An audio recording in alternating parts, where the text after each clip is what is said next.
Hello great future teachers, this is उत्कृष्ट उपाध्याय। और आज हम बात करने वाले हैं लेसन प्लान्स के बारे में। अगर आप एक टीचर हैं तो लेसन प्लान आपके लिए बहुत ज़्यादा इम्पोर्टेंट चीज़ है। तो इसलिए as a pupil teacher, as a trainee teacher आप लेसन प्लान्स की प्रैक्टिस करते हैं। लेसन प्लान्स कैसे बनाए जाते हैं, क्या क्या चीज़ें ध्यान में रखनी होती हैं, ये सभी आपको पता होनी चाहिए। और एक टीचर के लिए भी लेसन की प्लानिंग करना बहुत ज़्यादा इम्पोर्टेंट है। तो आज हम लेसन प्लान्स का फॉर्मेट देखने वाले हैं, ठीक है। क्या फॉर्मेट है, किस तरीके से इसको बनाया जाता है, क्या क्या पॉइंट्स हमें लिखने होते हैं लेसन प्लान्स में। और इसके साथ साथ हम एक फाइल भी देखेंगे लेसन प्लान की, जो प्रिपेयर्ड फाइल है, वेल प्रिपेयर्ड पहले की फाइल है, जिसमें सारी चीजें पहले से हो रखी हैं, ताकि आपको आइडिया मिल सके कि कैसे करना है और क्या करना है, ठीक है। तो चलिए शुरू करते हैं। सबसे पहले हम इसका फॉर्मेट देख लेते हैं कि आखिर हमें लेसन प्लान बनाना कैसे होता है। यानी आप अगर बेसिक से स्टार्ट करते हैं, आप डीएलएड कर रहे हैं, आप डाइट कर रहे हैं दिल्ली में, या फिर बीटीसी, या ये सारी जो चीजें होती हैं, मतलब जो टीचिंग से रिलेटेड डिप्लोमास और ये सब है, इसमें लेसन प्लान्स आपको बनाना सिखाया जाता है। तो उसके लिए आपको उसका फॉर्मेट करेक्टली पता होना चाहिए और कैसे करना है प्रोसीड, ये भी आना चाहिए, ठीक है। तो सबसे पहले हम देखते हैं कि इसे कैसे शुरू करना है। देखिए, लेसन प्लान के लिए आपको सबसे पहले हेडिंग डालनी होती है बीच में, लेसन प्लान, ओके। देन इस तरह की 6 हेडिंग्स आती हैं, 6 सब हेडिंग्स आती हैं, ठीक है। ये जैसे एक शीट है, आई होप ये आपको क्लियर होगा। ये 3 पेजों का लेसन प्लान मैंने यहाँ पे बना रखा है। मतलब हेडिंग्स जो है वो 3 पेज तक जा रही हैं। ये मैक्सिमम 4 या 5 पेज का लेसन प्लान आपका हो सकता है, ठीक है। तो फर्स्ट पेज में क्या क्या चीजें आती हैं, मैं जूम कर देता हूँ, ठीक है। फर्स्ट पेज में सबसे पहले आपको बीच में डालना है लेसन प्लान हेडिंग, ओके। पहला है, दूसरा है, अगर तीसरा है तो इस तरीके से नंबर भी डल सकता है, लेसन प्लान 1 2 3। उसके बाद ये छह सब हेडिंग्स आती हैं। Name of pupil teacher, subject, topic, class, date, time या फिर ड्यूरेशन। टाइम कह सकते हैं आप, या फिर से ड्यूरेशन भी लिख सकते हैं। नेम ऑफ पीपल टीचर में आप अपना नाम लिखते हैं, ठीक है, जो भी पीपल टीचर का नेम है। जैसे मेरा नेम अगर उत्कृष्ट उपाध्याय है तो मैं यहाँ पर नेम ऑफ पीपल टीचर क्या दूंगा, उत्कृष्ट उपाध्याय। सब्जेक्ट, सब्जेक्ट अगर जो सब्जेक्ट आप टीच करने जा रहे हैं बच्चों को, जैसे ईवीएस पढ़ा रहे हैं तो आप ईवीएस लिखेंगे, मैथ्स, हिंदी, साइंस, जो भी आप सब्जेक्ट पढ़ाने जा रहे हैं। टॉपिक, टॉपिक में वो टॉपिक आएगा, स्पेसिफिक टॉपिक जो आप पढ़ाने जा रहे हैं। जैसे ईवीएस में अगर मैं लिविंग एंड नॉन लिविंग पढ़ाने जा रहा हूँ तो टॉपिक में क्या लिखूंगा, लिविंग एंड नॉन लिविंग, ठीक है। और ये किस क्लास का टॉपिक है, फोर्थ का, थर्ड का या सेकंड का, वो यहाँ पर क्लास आएगी, ओके। डेट, जिस डेट को आप अपना लेसन प्लान प्रेजेंट कर रहे हैं वो आएगा यहाँ पर। टाइम एंड ड्यूरेशन, देखिए एक क्लास का जो टाइम होता है या ड्यूरेशन होती है वो होती है 35 मिनट्स की, ठीक है। जो आइडियल टाइम है वो 35 मिनट्स है। It may be sometime 30 minutes और 40 मिनट्स ऑल्सो, ओके। तो जो मेन एक क्लास का टाइम होता है वो 35 टाइम होता है आइडियल। इसके बाद आती है एक heading, journal objectives. Journal objectives में ये होता है कि आप जो टॉपिक बच्चे को पढ़ा रहे हैं उसके क्या जनरल ऑब्जेक्टिव्स हैं, उसको पढ़ने के बाद आपके उद्देश्य क्या है, बच्चा क्या क्या सीखेगा या क्या क्या कर पाने में सक्षम हो जाएगा, ये होता है जनरल ऑब्जेक्टिव। यानी उद्देश्य क्या है आपको, आपके उस टॉपिक को पढ़ाने के। जैसे अगर मैं लिविंग एंड नॉन लिविंग पढ़ा रहा हूँ, या फिर मैं ईवीएस पढ़ा रहा हूँ या साइंस पढ़ा रहा हूँ। देखिए जर्नल, दो तरह के ऑब्जेक्टिव्स हम यहाँ पर लिखते हैं, जर्नल और स्पेसिफिक। जनरल ऑब्जेक्टिव्स वो होता है जो एक बड़े डोमेन को लेकर चलता है। जैसे आप ईवीएस पढ़ा रहे हैं तो ईवीएस को पढ़ाने के क्या फायदे होंगे, ये आएगा जनरल डोमेन, जनरल ऑब्जेक्टिव में, ठीक है। और स्पेसिफिक ऑब्जेक्टिव में वो आता है जो स्पेसिफिक टॉपिक आप पढ़ा रहे हैं। जैसे आप लिविंग एंड नॉन लिविंग पढ़ा रहे थे तो लिविंग एंड नॉन लिविंग पढ़ने के बाद जो उद्देश्य हमारे पूरे होंगे वो आएगा स्पेसिफिक ऑब्जेक्टिव में, ओके। और जनरल ऑब्जेक्टिव में वो आते हैं जो आप ईवीएस पढ़ने के बाद करते हैं, जो उद्देश्य पूरे होते हैं वो आते हैं जनरल में। तो अभी हम ये भी देखेंगे वहां फाइल में कि जनरल ऑब्जेक्टिव्स क्या होते हैं और कैसे लिखे जाते हैं, और स्पेसिफिक को भी देखेंगे, ठीक है। तो इसमें मेनली आपको मिनिमम 3 पॉइंट तो लिखने ही होते हैं, मैक्सिमम आप 4 to 6 पॉइंट्स लिख सकते हैं ऑब्जेक्टिव्स में, ठीक है। इसको लिखने का एक तरीका ऐसा भी माना जाता है, मतलब इस तरीके से भी लोग लिखते हैं, after completion of this chapter students will be able to, मतलब इस चैप्टर को कंप्लीट करने के बाद बच्चे जो है, विद्यार्थी ये चीजें कर पाने में सक्षम हो जाएंगे। तो यहाँ पर फिर लिखते हैं वो पढ़ने लग जाएंगे, वो चीजों को समझने लग जाएंगे, इस तरीके से ऑब्जेक्टिव्स होते हैं, ठीक है। अभी आगे हम उसको फाइल में देखेंगे। तो जर्नल और स्पेसिफिक आप समझ गए होंगे। जर्नल जो एक बड़े डोमेन को बताता है, ठीक है। स्पेसिफिक जो उस टॉपिक के रिलेटेड बताता है आपको। उसके बाद जो अगली हेडिंग होती है वो होती है टीचिंग एड्स या फिर टीचिंग लर्निंग मटेरियल भी इसे कहते हैं, टीएलएम, ठीक है। दोनों लिख सकते हैं आप, टीचिंग एड्स भी लिख सकते हैं या फिर टीचिंग लर्निंग मटेरियल भी, दोनों में से एक ही लिखना है। लेकिन अब टीचिंग एड्स क्या होते हैं? टीचिंग एड्स जो चीजें आप पढ़ाने के दौरान यूज करते हैं अपने क्लासरूम में। टीएलएम के बारे में ऑलरेडी मैंने वीडियो में अपने चैनल पे वीडियोस हैं वहां पर समझा रखा है कि टीएलएम है क्या। वैसे टीचिंग एड्स वो सारी चीजें होती हैं जो भी आप अपने टीचिंग प्रोसेस के दौरान यूज करते हो, वो सब हमारा टीचिंग एड्स में आता है। आप ब्लैक बोर्ड यूज कर रहे हो, चौक, डस्टर, चार्ट पेपर, या फिर कोई ऑब्जेक्ट यूज कर रहे हो, ये सारी चीजें सब कुछ हमारा टीचिंग प्रोसेस के दौरान यूज होने वाली हर एक चीज टीचिंग एड्स में आती है। तो वो सब कुछ आपको यहाँ मेंशन करनी होती है, ठीक है। जिसमें ब्लैक बोर्ड, चौक, डस्टर, ये सारी चीजें हम बाद में मेंशन करते हैं नीचे की तरफ, ठीक है।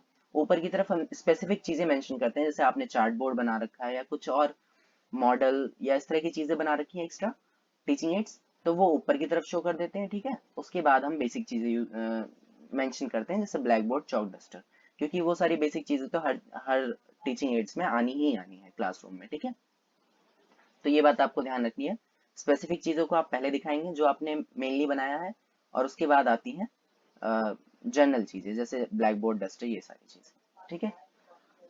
उसके बाद अगला जो इसमें हेडिंग होती है वो होती है टीचिंग मेथड्स। अब ये टीचिंग मेथड्स की हेडिंग कई जगह इंस्टीट्यूट्स में टीचर लिखवाते भी हैं लेसन प्लान्स में, और कई जगह ये इस हेडिंग को स्किप भी कर देते हैं। तो ये आप अपने टीचर से कंसल्ट कर सकते हैं कि वो इस हेडिंग को, मतलब ये चीजें, ये फॉर्मेट आप वो इंस्टीट्यूट आपका फॉलो करेगा या नहीं, ठीक है। तो इसमें कुछ पॉइंट्स इधर उधर हो सकते हैं, बाकी फॉर्मेट आपका लेसन प्लान का यही रहेगा हर जगह, ठीक है। तो टीचिंग मेथड्स में यानी वो चीज आएगी, यानी आप कौन से मेथड का यूज करके पढ़ा रहे हो, क्वेश्चन आंसर स्किल्स या फिर एक्सप्लेन करने वाली स्किल्स हैं, या फिर और कोई मेथड आप यूज कर रहे हो। तो वो सारे जो भी मेथड है वो आप यहाँ पर मेंशन करते हैं। आप यहाँ पर 2 या 3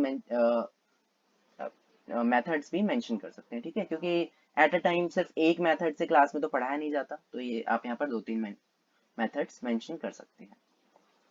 उसके बाद जो नेक्स्ट हमारी हेडिंग आती है वो होती है प्रीवियस नॉलेज, जिसमें दो चीजें लिखी जाती हैं, प्रेजेंटेड क्वेश्चंस और एक्सपेक्टेड आंसर्स। प्रीवियस नॉलेज क्या चीज है? आप बच्चे को पढ़ाने से पहले, टॉपिक शुरू करने से पहले जज करते हो कि आखिर बच्चे को पहले से कितनी चीज आती है, तभी तो आप बता पाओगे ना कि भाई बच्चे को ये चीज आती है, अब इस चीज में मुझे इतना और प्लस करके पढ़ाना है। तो आप पहले ये जज करते हो कि बच्चा इस चीज के बारे में पहले से क्या क्या बातें जानता है, ठीक है। तो उसके लिए होता है ये प्रीवियस नॉलेज, ठीक है। तो यहाँ पर आप कुछ क्वेश्चंस पूछते हैं बच्चे से, और बच्चा कुछ चीजों का आंसर देता है, उसके जो एक्सपेक्टेड आंसर्स होते हैं वो हम यहाँ पर लिखते हैं पहले से, ठीक है। ये एक प्लानिंग है, जैसा कि लेसन प्लान जो है ये पहले की प्लानिंग है क्लास में जाने से। तो आप यहाँ पर एक्सपेक्टेड क्वेश्चंस आप जो बच्चों से पूछने वाले हो वो लिख देते हो, और फिर आप यहाँ पे उनके आंसर्स लिखते हो कि हाँ बच्चा ये आंसर दे सकता है इस क्वेश्चन का। फिर इसमें लास्ट में एक ऐसा क्वेश्चन भी आप डाल देते हो जहां बच्चा फंस जाए, जहां आपको लग सकता है कि हाँ ये बच्चे को ये चीज नहीं पता होगी, फिर वहां पे आंसर नहीं आता या कुछ और गलत या कुछ इस तरीके का आता है, तो आप उस चीज को करेक्ट करते हो और बच्चे को फिर आगे इंट्रोड्यूस करते हो। नेक्स्ट जो हेडिंग है वो है इंट्रोडक्शन। देन आप इंट्रोड्यूस करते हो कि बच्चों आज हम ये चीज पढ़ने वाले हैं, ठीक है, इस चीज के बारे में जानने वाले हैं। तो वो होता है नेक्स्ट हेडिंग इंट्रोडक्शन में। इंट्रोडक्शन भी कई जगह स्किप कर दिया जाता है, बाकी आप इसे भी कंफर्म कर सकते हैं कि आपको लिखना है या नहीं लिखना अपने गाइडर से, अपने टीचर से। उसके बाद जो नेक्स्ट हेडिंग आती है वो आती है प्रेजेंटेशन की। प्रेजेंटेशन की हेडिंग डाल के आपको ये कॉलम्स बनाने होते हैं, SR नंबर, सीरियल नंबर। उसमें आता है टीचिंग पॉइंट्स, उसके बाद है pupil teacher activity, then student activity और ब्लैक बोर्ड एक्टिविटी। देखिए प्रेजेंटेशन में भी आपको कई तरह के लेसन प्लान्स देखने को मिल सकते हैं, जिसमें यहाँ पर मैंने 4 कॉलम्स बना रखे हैं, कोई आपको यहाँ पर 5 कॉलम, कोई 6 कॉलम, या फिर कोई 3 ही कॉलम में बताएगा। तो ये आपको अपने इंस्टीट्यूट या अपने रेस्पेक्टिव टीचर से कंफर्म करना है कि वो किस तरह का लेसन प्लान आपको बनवाना चाहते हैं, ठीक है।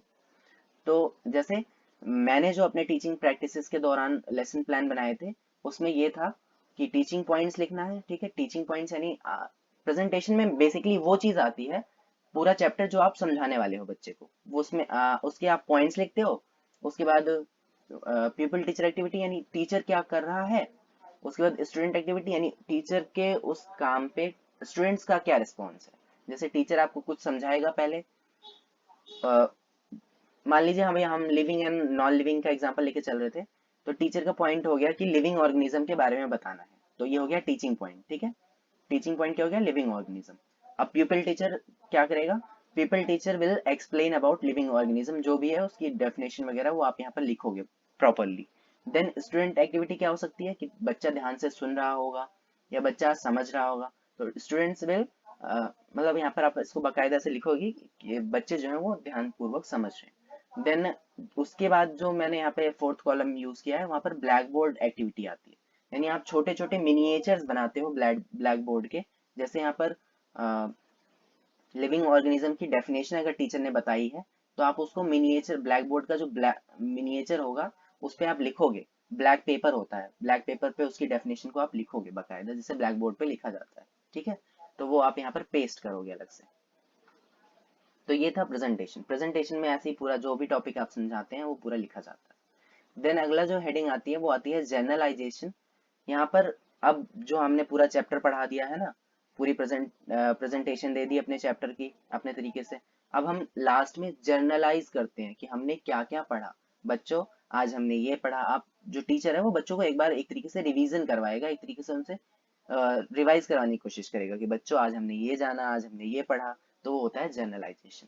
देन आता है रिकैपिचुलेशन, यानी रिकैप करना, बच्चों ने क्या क्या पढ़ा, उनके माइंड में क्या क्या चीजें हैं अभी, रिकैप करना। तो आप उनसे क्वेश्चंस पूछते हैं, आपने जो चीजें बच्चों को पढ़ाई हैं आप उससे रिलेटेड क्वेश्चंस पूछते हैं रिकैपिचुलेशन में। ठीक है, यहाँ पर कुछ क्वेश्चंस लिखे जाते हैं जिसके बच्चे आंसर देते हैं, और फिर वो आपको पता चल जाता है कि हाँ बच्चों को ये चीज समझ में आ गई। देन जो लास्ट हेडिंग आती है वो आती है होमवर्क।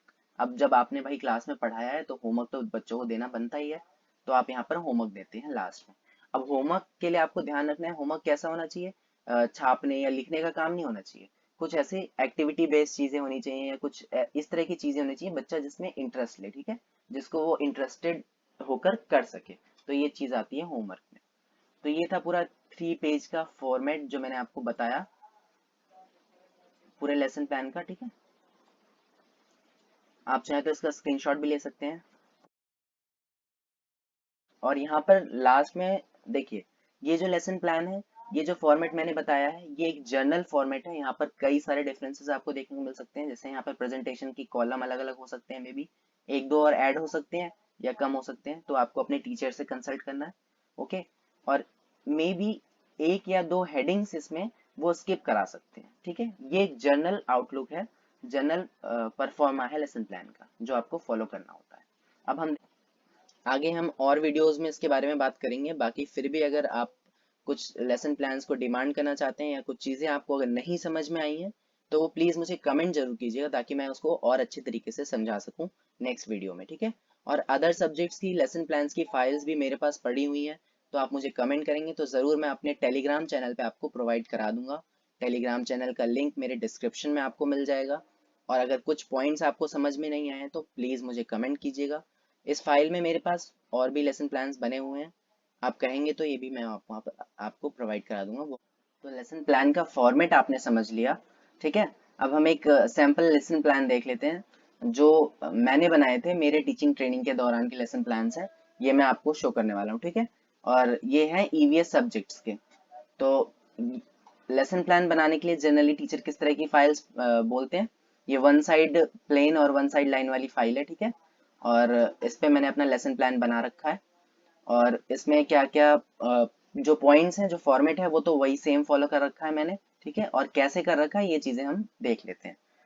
तो सबसे पहले आप जैसा कि अभी फॉर्मेट में देखा, लेसन प्लान की हेडिंग डालनी है ऊपर। ठीक है, उसके बाद 6 हेडिंग्स मैंने बताई थी, name of pupil teacher, subject, topic, class, time, date. ठीक है, तो नेम ऑफ पीपल टीचर हो गया उत्कृष्ट उपाध्याय, सब्जेक्ट ईवीएस का मैं दिखा रहा हूँ, ईवीएस हो गया।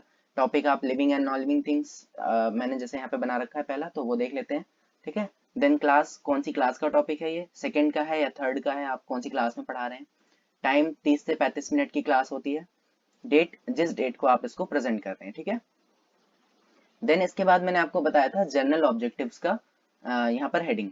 तो देखिए, जब हम एक फाइल बनाते हैं जनरली, तो टीचर हमें क्या सजेस्ट करते हैं कि आप जनरल ऑब्जेक्टिव्स का एक पेज मेन फाइल पे ऊपर ही लगा दीजिए। ठीक है, उसके बाद आपको जितने लेसन प्लान्स बनाने हैं आप सब में आपको वो चीज बार बार रिपीट करने की जरूरत नहीं पड़ेगी, बार बार लिखने की जरूरत नहीं पड़ेगी, क्योंकि हम ईवीएस पढ़ा रहे हैं, तो ईवीएस पढ़ाने के जो जनरल ऑब्जेक्टिव्स हैं वो सारे लेसन प्लान्स में सेम होने वाले हैं, ठीक है।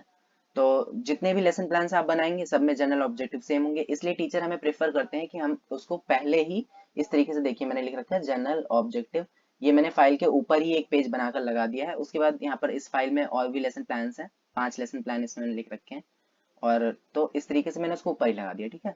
तो उसको मुझे बार बार हर लेसन प्लान में लिखने की जरूरत नहीं है। देन अब जनरल ऑब्जेक्टिव्स का हो गया।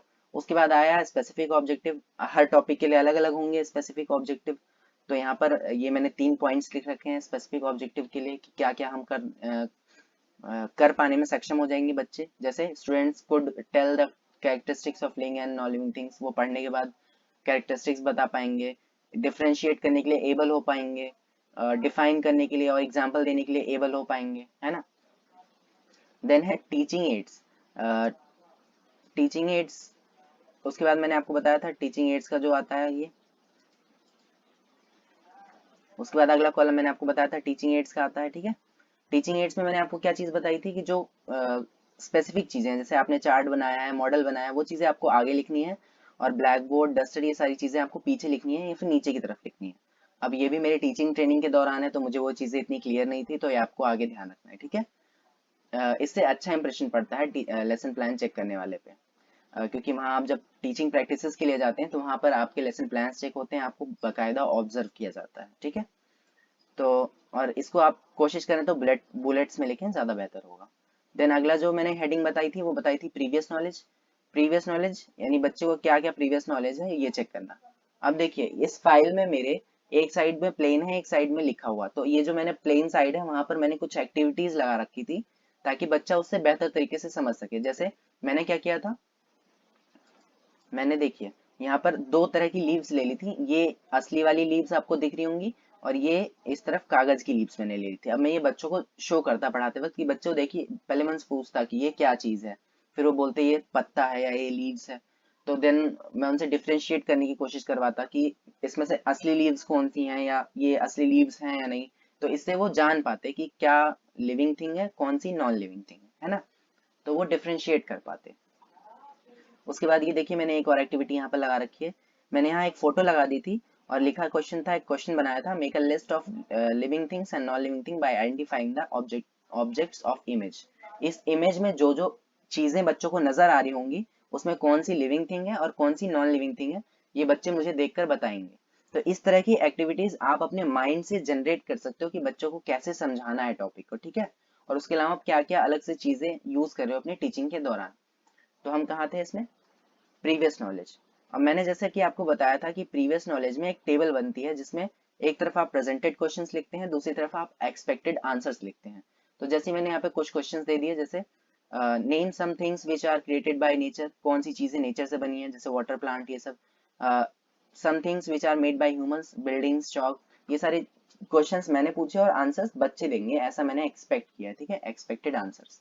देन मैं उनसे पूछूंगा why do we call things artificial, चीजों को आर्टिफिशियल क्यों कहा जाता है। अब ये क्या आ गया, एक प्रॉब्लमेटिक क्वेश्चन आ गया जिसका आंसर बच्चों को नहीं पता। देन इसके बाद का जो मैंने आपको बताया था इंट्रोडक्शन, बताया था कि यहाँ पर हम इंट्रोडक्शन की हेडिंग देते हैं, यानी टॉपिक का इंट्रो करते हैं। अब यहाँ पर प्रॉब्लमेटिक क्वेश्चन आ गया, बच्चों को इसका आंसर नहीं पता, तब मैं उनको इंट्रो करूंगा कि बच्चों आज हम लिविंग थिंग्स और नॉन लिविंग थिंग्स के बारे में जानेंगे, जिसमें इन सारी चीजों के बारे में डिस्कस करेंगे। तो ये क्या हो गया, इंट्रोडक्शन हो गया, हमने शुरुआत करी बच्चों के सामने अपने टॉपिक की, अपने चैप्टर की। देन अगला जो हमारा हेडिंग था वो था प्रेजेंटेशन। प्रेजेंटेशन में मैंने आपको बताया था कि यहाँ पर कई कॉलम्स डिफर कर सकते हैं, मे बी आपके टीचर 3 कॉलम बनवाएं या 4 कॉलम बनवाएं, तो ये आपको अपने टीचर से कंफर्म करना है कि यहाँ पर प्रेजेंटेशन में ये 3 कॉलम तो आपको पक्का मिलेंगे ही मिलेंगे, teaching point, people teacher activity और स्टूडेंट एक्टिविटी। हर लेसन प्लान में ये 3 कॉलम पक्का आपको मिलेंगे। इसके अलावा ब्लैक बोर्ड की जो कॉलम है, वो कुछ टीचर्स यहाँ पर साइड में प्लेन पेज पर ब्लैक बोर्ड बनवाते हैं, और कुछ टीचर्स यहाँ पर कहते हैं कि आप मिनिएचर बनाकर यहीं पर लगाओ साथ के साथ, ठीक है। कुछ टीचर्स यहाँ पर टीएलएम का कॉलम भी जुड़वाते हैं कि आपको मिनी टीएलएम के जो मिनिएचर्स हैं वो यहाँ पर अटैच करने हैं, चिपकाने हैं, तो वो आपको अपने टीचर से कंफर्म कर लेना है, ठीक है। तो जैसे यहाँ पर सबसे पहला टीचिंग पॉइंट मैंने क्या लिया, man made and natural things, इसके बारे में मुझे समझाना है बच्चों को। तो फिर यहाँ पर देखिए पीपल टीचर एक्टिविटी क्या होगी, people teacher prepare a list of things. People teacher जो है वो चीजों की लिस्ट बना रहा है जो उसके आसपास एनवायरनमेंट में दिख रही है, जैसे फ्लावर्स, कार, बिल्डिंग, घर, मेज, कुर्सी, टेबल, जो भी उसके एनवायरनमेंट में है। अब वो बच्चों को लिस्ट बना के दिखा रहा है, तो बच्चे क्या करेंगे, बच्चों की एक्टिविटी क्या होगी, students will try to understand the difference between the things. जो बच्चे हैं चीजों में डिफरेंस करने की कोशिश करेंगे, समझने की कोशिश करेंगे। फिर मैंने यहाँ पे ब्लैक बोर्ड का एक मिनिएचर लगा दिया, जो लिस्ट मैंने बनाई थी कि ये चीजें मैं ब्लैक बोर्ड पे अपने लिख रहा हूँ साथ के साथ। तो इस तरीके से आपको टीचिंग पॉइंट लिखना है, पीपल टीचर एक्टिविटी लिखनी है, स्टूडेंट एक्टिविटी लिखनी है और ब्लैक बोर्ड। ठीक है, मैं स्लोली स्क्रॉल कर रहा हूँ, आगे पूरा पढ़ेंगे तो वीडियो लंबी हो जाएगी, आप इसे अपने आप पढ़ सकते हैं। ठीक है, तो यहाँ पर देखिए मैंने साथ के साथ पूरा ब्लैक बोर्ड लगा रखा है, जो चीजें मैं ब्लैक बोर्ड पे लिख रहा हूँ वो मैं यहाँ पर लिख रखा है, ब्लैक पेपर है उस पर मैंने सिल्वर मार्क पेन का यूज किया है लिखने के लिए। ठीक है, देन अब मैंने उनको चैप्टर पूरा समझा दिया, चैप्टर खत्म हो गया। देन अगला जो हेडिंग मैंने क्या बताई थी, जनरलाइजेशन की हेडिंग। तो हम वहां पर जनरलाइज करेंगे कि बच्चों आज हमने क्या क्या पढ़ा। तो today we have studied about human made and non human made things, या living and non living things के बारे में हमने पढ़ा, ये हमने जनरलाइज किया उनके सामने। देन आता है रिकैपिचुलेशन, यानी रिकैप करना। अब जो बच्चों ने पढ़ा वो उनको कितना समझ में आया, क्या समझ में आया, ये मैं रिकैप करवाऊंगा ना, तो मुझे भी इस चीज का पता चलना चाहिए। तो मैं उनसे कुछ क्वेश्चंस पूछूंगा, जैसे give examples of some natural things या give examples of non living things. ठीक है, ये मैं उनसे पूछूंगा, तो बच्चे इसका आंसर देंगे, फिर वो सही दे रहे हैं या गलत दे रहे हैं, तो मैं उनको जज कर पाऊंगा कि इन्होंने ये आंसर दे दिया, मतलब इनको सब कुछ समझ में आ गया। ठीक है, देन लास्ट जो हेडिंग आती है वो होती है होमवर्क। अब सब कुछ हो गया क्लास में, अब मैं उनको होमवर्क दूंगा, list 5 living things and non living things. जैसा कि मैंने पहले भी आपको बताया था, होमवर्क जो है कुछ क्रिएटिव, कुछ अच्छा होना चाहिए जो उनके ग्रोथ को बढ़ावा दे, उनको उनको मतलब सर्च करने के लिए उत्सुक करे, कि वो चीजों को ढूंढ कर जानकर समझें अपने आप से, कुछ छापने या लिखने के लिए नहीं देना है आपको उनको। ठीक है, तो ये लेसन प्लान यहाँ पर कंप्लीट होता है। यहाँ पर रिमार्क का भी कॉलम आपको दिया जाता है, जैसे जो टीचर आपका क्लास में जो आपको जज कर रहा है, आप टीचर टीचर ट्रेनिंग के दौरान टीचर बैठा होता है जो आपको जज करता है, वो आपको रिमार्क देता है। ठीक है, तो लेसन प्लान आपको समझ में आ गया। जब आप क्लास में पढ़ाने के लिए जाते हैं तो आप पहले से एक प्लानिंग करते हैं, एक्सपेक्टेड प्लानिंग, कि इस तरीके से मैं क्लास में ये चीजें करूंगा, तो ये वही होता है लेसन प्लानिंग। ठीक है, ये मैंने आपको पूरा फॉर्मेट बता दिया, पूरा दिखा दिया कि कैसे बनाना है, क्या क्या चीजें होती हैं, जनरल ऑब्जेक्टिव्स। अब ये पूरी पीडीएफ आपको मेरे टेलीग्राम चैनल पे मिल जाएगी, आप वहां से एक्सेस कर सकते हैं। ठीक है, जो फॉर्मेट मैंने आपको दिखाया आप वो भी मेरे टेलीग्राम चैनल पे मिलेगा, लिंक आपको टेलीग्राम चैनल का मेरे डिस्क्रिप्शन में मिल जाएगी, डिस्क्रिप्शन में जाकर आप वहां से डायरेक्टली मेरे टेलीग्राम चैनल पे जा सकते हैं और वहां से ये पीडीएफ देख सकते हैं। ठीक है, और पूरा का पूरा नोट आप वहां से ले सकते हैं, और ये बिल्कुल फ्री है, इसके लिए कोई कॉस्ट नहीं है, एनी कॉस्ट। ठीक है, नो एनी कॉस्ट। और ये पूरा जो इसमें कई सारे लेसन प्लान्स बने हुए हैं, आप कहेंगे तो इसके लिए मैं एक अलग वीडियो बनाकर आपको और समझा दूंगा। अगर कुछ पॉइंट्स आपको ना समझ में आए हो तो प्लीज कमेंट में जरूर बताइएगा। सो मिलते हैं नेक्स्ट वीडियो में एक नए टॉपिक के साथ, एक नई जानकारी के साथ। तब तक अपना ख्याल रखिए, bye bye, have a good day. अपनी क्वेरीज कमेंट जरूर कीजिएगा अगर आपको कुछ भी प्रॉब्लम रह गई हो इसमें। ठीक है, मिलते हैं नेक्स्ट वीडियो में, बाय बाय।